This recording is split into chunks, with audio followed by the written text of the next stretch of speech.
ప్రజాపాలన పేరిట అధికారంలోకి వచ్చినటువంటి కాంగ్రెస్ ప్రభుత్వం చేస్తున్న దాష్టికాలకు రోజు రోజుకు అంతు పొంతు లేకుండా పోతుంది.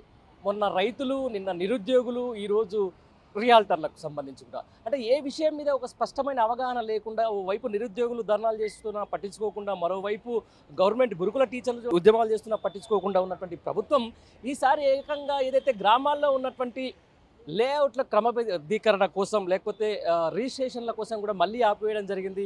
అక్కడ ఉన్న ప్రజల్ని చాలా తీవ్రంగా గోసపెట్టడం జరిగింది. ఈ నేపథ్యంలో వాళ్ళు ప్రస్తుతం ఇక్కడ ఏదైతే తెలంగాణ రాష్ట్ర స్టాంప్ అండ్ రిజిస్ట్రేషన్ల ఐజీ గారికి వాళ్ళు ఒక రిప్రజెంటేషన్ ఇస్తారు. ఇక్కడికి వచ్చారు. అసలు ఏంది వీళ్ళ డిమాండ్స్ ఏంది, అసలు నిజంగా ఈ ప్రభుత్వం ప్రజాపాలన ప్రభుత్వమా లేకపోతే వీళ్ళు చేసే దాష్టికాలు ఏందన్న డబ్బుల ప్రభుత్వం అనే దాని మీద కూడా ఒకసారి వీళ్ళని అడిగే ప్రయత్నం చేద్దాం. మన ఏంది ఈరోజు ఏం చేసిండ్రు, అసలు ఎందుకు వినతి పత్రం ఇవ్వాల్సిన అవసరం ఏమొచ్చింది?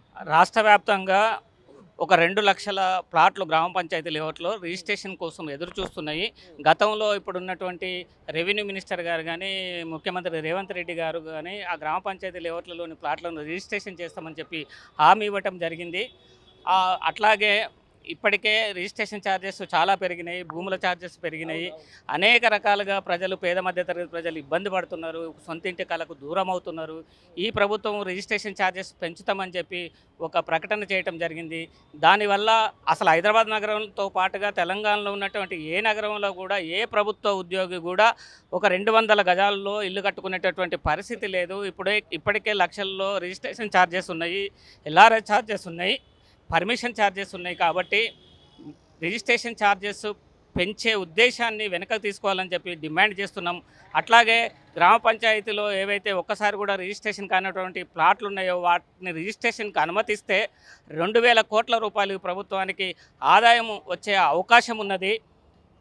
ఈ యొక్క రేవంత్ రెడ్డి గారు గత ప్రభుత్వం ఏర్పడితే గ్రామ పంచాయతీలోని ప్లాట్లను రిజిస్ట్రేషన్ చేస్తామని చెప్పారు. ఎల్ఆర్ఎస్ను కూడా రద్దు చేస్తామన్నారు.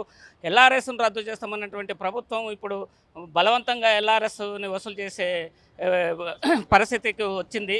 కాబట్టి ఇలాంటి చర్యలు చేపడితే ఖచ్చితంగా రాబోయే ఎన్నికల్లో ప్రతికూల ఫలితాలను ఎదుర్కోవాల్సి వస్తుందని చెప్పి ప్రభుత్వం దృష్టికి మేము తీసుకొస్తున్నాం.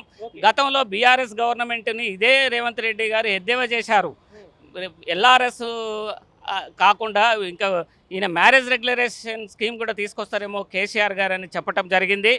మరి ఇప్పుడు నువ్వే వచ్చావు కదా, నీ ప్రభుత్వం ఉంది కదా, ఎల్ఆర్ఎస్ని ఎందుకు రద్దు చేయట్లేవు? రిజిస్ట్రేషన్ ఛార్జెస్ని వాళ్ళు పెంచాల్సినటువంటి దౌర్భాగ్య పరిస్థితి ఎందుకు ఏర్పడ్డదని చెప్పి మేము ప్రభుత్వాన్ని అడుగుతున్నాం. దాంతోపాటు ఏదైతే చూస్తూ ఉన్నాం మనం, గత ప్రభుత్వం వచ్చినప్పటి నుంచి కూడా సేమ్ సాఫీగా నడుస్తున్నటువంటి వ్యవస్థల్ని మళ్ళీ ఒకసారి కొలాబ్ చేస్తూ ఉన్నారు. నిన్న సాయిప్రియ నగర్లో జరిగినటువంటి కూల్చివేతలకు కూడా మనం చూస్తూ ఉన్నాం. నిన్న సోషల్ మీడియాలో మొత్తం అది కూడా వైరల్ అయింది. దాని మీద కేటీఆర్ గారు స్పందించడం జరిగింది. ఇవన్నీ ఒకసారి చూసుకున్న తర్వాత అంటే ఒక విధంగా తెలంగాణ ఖ్యాతిని లేకపోతే ఒక విఫల రాష్ట్రంగా చూపించే ప్రయత్నం చేస్తుంది అనుకోవచ్చు ఈ ప్రభుత్వం. ఖచ్చితంగా ఏదైతే పేద మధ్య తరగతి ప్రజలు కట్టుకున్నటువంటి చిన్న చిన్న ఇళ్ళని నువ్వు కూల్చివేస్తున్నవే, ఎంత అన్యాయం!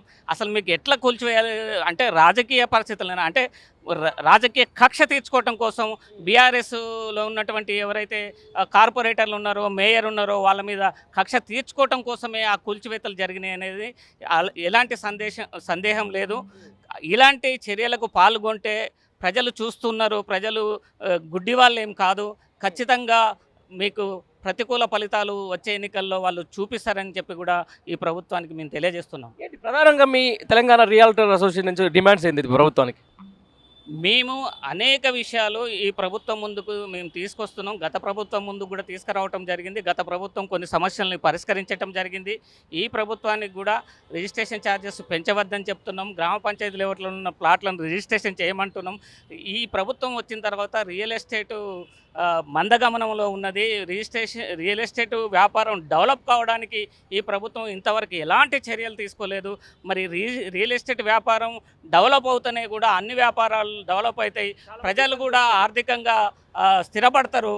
కాబట్టి మరి ఈ ప్రభుత్వం రియల్ ఎస్టేట్ వ్యాపారం డెవలప్మెంట్కు ఎలాంటి చర్యలు చేపడుతుందో కూడా ఇప్పటి వరకు పబ్లిక్ ఒక మెసేజ్ కూడా పంపనటువంటి పరిస్థితిలో ఉంది. ఇప్పుడు వాళ్ళు పదవుల కోసమే కొట్లాడుకుంటున్నారు కానీ ప్రజా సమస్యల మీద ఇంకా దృష్టి పెట్టలేదు.